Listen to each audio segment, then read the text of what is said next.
Welcome to the Theory Vault. Let's talk about something that sounds great on the surface. The 15-minute city. Everything you need: work, school, food, healthcare, all within 15 minutes of where you live. It's marketed as smart, clean, efficient, the future of city living. But what if that future comes with strings attached? What if this isn't just about convenience, but about control? How far you're allowed to travel, the choices you still get to make. Let's open the vault. Governments around the world, from Paris to Portland, are pushing the 15-minute city as a way to fight climate change and reduce traffic. The idea sounds simple. Design walkable zones so people don't need cars. And on the surface, that sounds harmless. When you dig deeper, it starts to look less like planning and more like programming. In parts of the UK, cities have already started rolling out traffic filters and travel zones. Residents are being assigned zones, and digital permits track how often they leave them.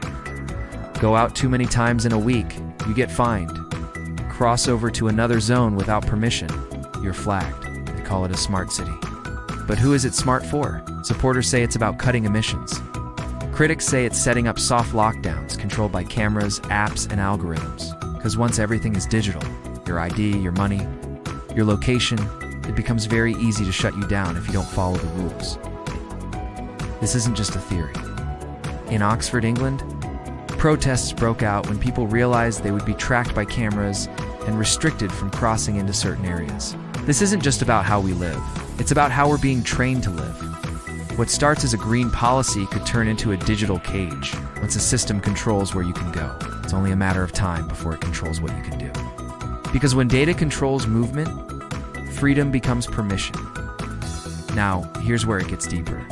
Digital IDs are being rolled out in countries like Canada, across the EU, and even in the US, these IDs link your identity to everything.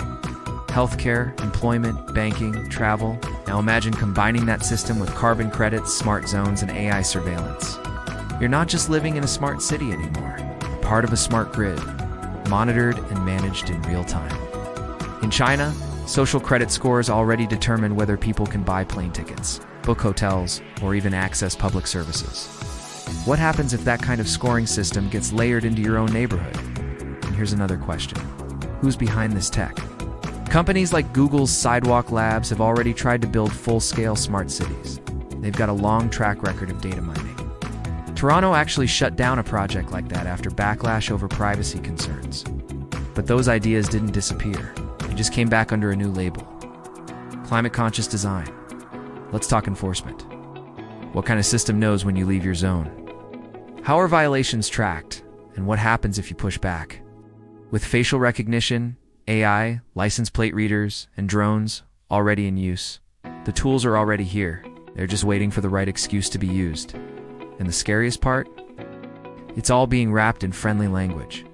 Safety, sustainability, convenience. So ask yourself, if a system can limit where you go, what else can it limit? Can it decide who you're allowed to see, where you're allowed to work, what you're allowed to buy?